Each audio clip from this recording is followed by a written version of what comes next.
Tesla stock buybacks are actually looking a lot more likely now. Check this out. New whistleblower allegations could factor into Twitter versus Musk trial. This is important because if Elon Musk wins this case, that means Elon will have billions of dollars that can be easily deployed back to buy back Tesla stock, which Elon, he promised he would buy back all the Tesla stock that he sold, or a lot of it, if everything goes right here and if he doesn't need to use that cash for Twitter. So check this out. Zatko is basically filing a whistleblower complaint with federal regulators, including the Securities and Exchange Commission, accusing Twitter of lying about bots to Elon Musk.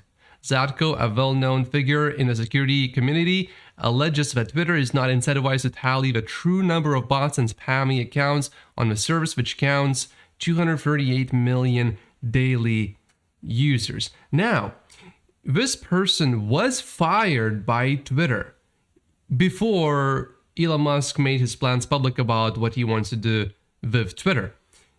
And of course, employees that were fired from a company, they will hold a grudge against the company. But let's face it, none of them are going to go usually if there's nothing actually happening at the company. None of them are going to go to the SEC or any federal regulator saying that this company is lying and cheating and doing horrible things. So you should investigate this company. Here's what you need to look for. That just doesn't really happen unless there's a really good reason. So we will be able to see how this case is going to continue here. It's going to be interesting to watch. But this gets a lot more juicy. Look at this. Twitter CEO said the company removes 500,000 spam and bot accounts each day, a number that the company updated in July to 1 million a day. I wonder, why would that number double in just a few months? Did Twitter just double its total user amount? No. Is there some crazy political campaign going on, like a US presidential election, like I'm talking a major political campaign where, you know, bad actors would be incentivized to create lots of bad bot accounts? I don't think we have anything like that going on at the moment, so I would take that off the table as well. So what other reason could it be? Is it possible that the reason why the number of removed bot accounts would double in just a few months is because you want to make your old numbers look true today? Could that be the reason? Leave a comment below if you think that could be the reason. And of course, just to make it clear, this is not what I'm actually saying my opinion is. I'm just asking a question. Is that the case? The reason why I'm asking that question is because I don't want to be dragged out to court. Already, last few days, I was asked to produce so much paperwork. I'm sick of it. So, more paperwork? No, thank you. So this just keeps getting more interesting, and there's even more to this than what we're gonna go into right here. 4 people familiar with the company's processes for spam detection who, like others, spoke on the condition of anonymity to describe sensitive internal matters, told the Post that the company keeps several internal tallies of spam and bots, known as prevalence, across the service beyond the number supplied to Wall Street. The Post also obtained an internal document which was redacted. Redacted. To hide the numbers, showing that spam prevalence was a number shared with the board.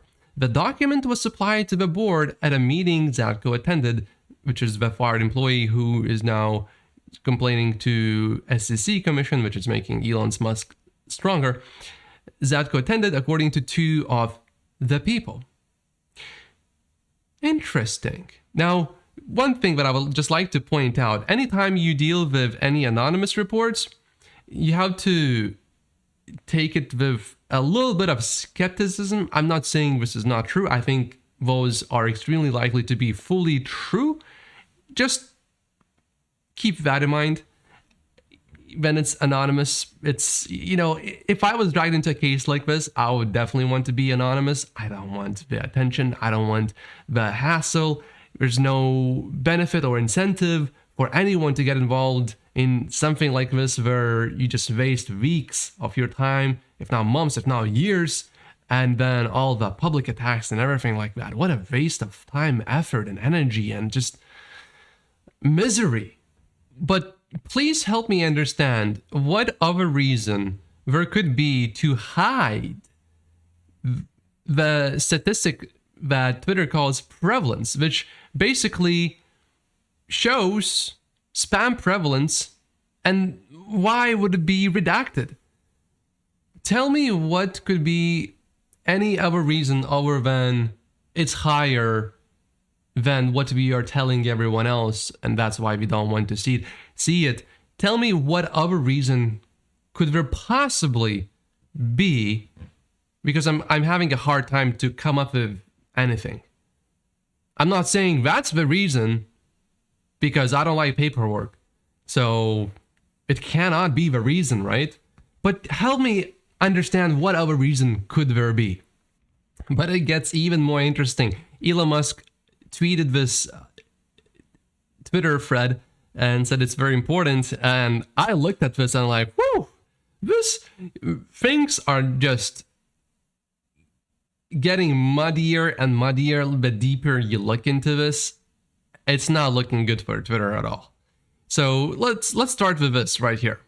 We already went through Zadko's allegations, but this is where the fun starts. The former head of security at Twitter, Zadko, says, Twitter CEO tweeted false and misleading statements about Twitter's handling of bots on the platform. Until 2019, Twitter reported total MAU, but stopped because the number was subject to negative swings for a variety of reasons.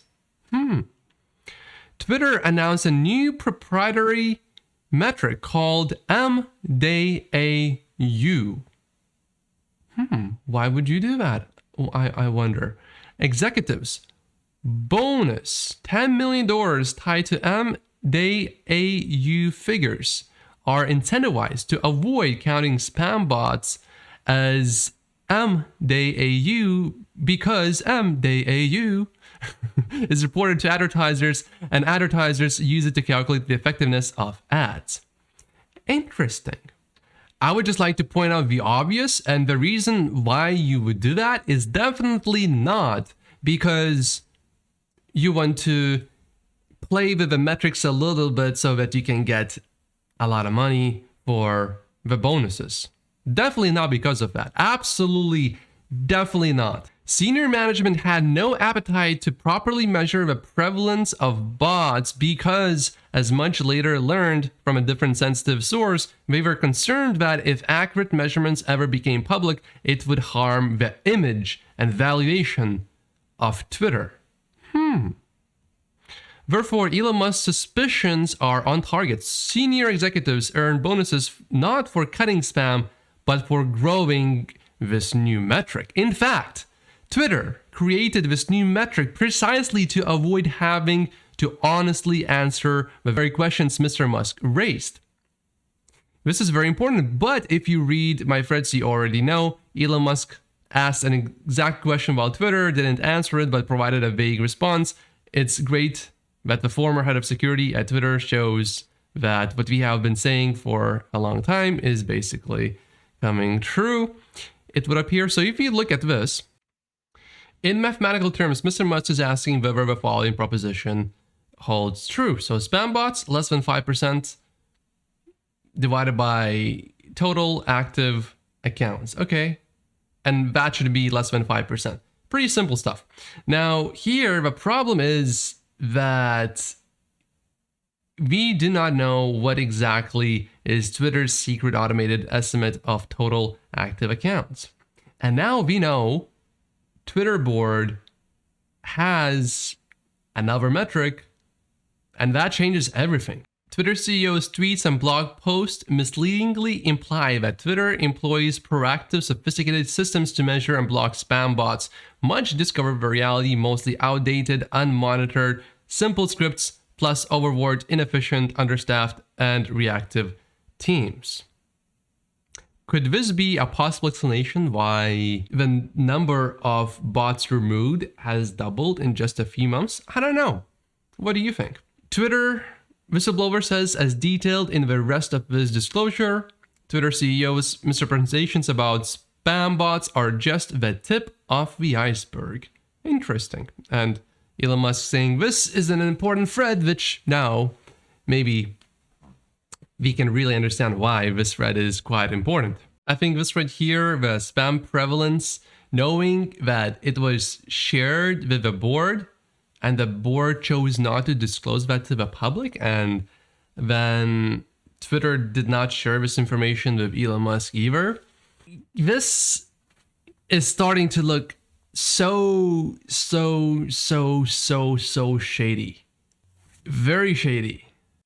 I mean, if before this was 50 shades of gray, now this is like 69 shades of black. It's not looking good for Twitter here. Now, of course, we have to keep in mind that the people that shared this remain anonymous. I have a little bit of an issue with that, so I'm not going to go ahead and say this is 100% true. It certainly feels like it certainly seems so. So I would tend to be more on that side. But again, this is just all speculation. But if this is actually verified, once it's verified, I really can't see how Twitter is going to come back from that. It's just going to be over. So if this excites you, and maybe if you even want to go all in into Tesla stock, just like I have with my stock portfolio where I only own Tesla stock, you may want to watch this video where I go over 8 things that all in Tesla stock investors should know. And if you are not sure if Tesla stock is for you, and if you are wondering if it's safe, I have another video on the channel. You can browse the channel and you'll find it very easily. My name is Matt Postius. I'll see you in the next video. Thank you.